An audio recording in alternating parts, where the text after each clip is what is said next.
বাজারঘাটের জন্য দেখতে গেলাম, দেখলাম যে ডাঁটা শাক ওদিকে ঝুড়িতে, পেঁয়াজ আলু দেখতে পেলেন। ডাঁটা শাক ডাব নিয়ে এসেছিলো, আর বেগুন আলু আর আছে এই যে আর একটা ডাব ডাব কাটলাম। ডাবের এত দাম, একটা দাম 100 টাকা।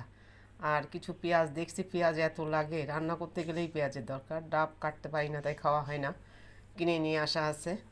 আর এদিকে গরুর দুধ ঘন জাল দিলাম, কিছুটা বুটে এই মুগ ডাল দিয়ে সাদা খিচুড়ি। আর এগুলা সুপার শপ থেকে নিয়ে আসা পাস্তা নিয়োগও। তো এখন এটা আপনারা দেখেন, এটা রান্নার নিয়মটা হচ্ছে পাস্তা কিংবা নুডলসের মতন এটা দুধ দিয়ে সিমাই দিয়ে না করতে হবে। কিছু ফল দেখা যায়।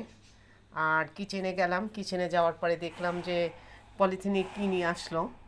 তা খুলে দেখলাম, যে দেখি এখন খুলবো, আপনাদের দেখাবো যে পলিথিনের মধ্যে কী আছে। এখানে একটু বুটের ডাল ভুনা আছে, মুগ ডাল, বুটের ডাল হয়ে যায়। মুগ এর প্যাকেটটা এখনও খুলি নাই। মুড়ি ঘন্ট রান্না করবো, আর কিছু পোমা মাছ দেখলেন। তো এই কাতল মাছের মাথাটা আমি সমস্ত মশলা দিয়ে কষিয়ে নিলাম।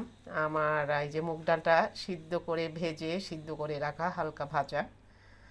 তো যাই হোক, কষানোর পরে এবার আমি সব মশলা না দিয়ে ডালের পানি দিয়ে কষাচ্ছি। মুগ ডালের মশলা আপনারা জানেন, আদা রসুন পেঁয়াজ বাটা, আস্ত বেরেস্তা, 3 ধরনের দিলেই আসলে সুস্বাদু হয় বেশি। আমি কষাচ্ছি, আমি দুইভাবে দিছি। একটা হচ্ছে পেঁয়াজ বেরেস্তা, কিছু গোটা পেঁয়াজ আর কিছুটা ভাজা জিরার গুঁড়া দিলাম, দিয়ে কষানোর পর এই পর্যায়ে হলো এই খাবারের সুঘ্রাণে পাখিও লাফঝাপ দেওয়া শুরু করছে।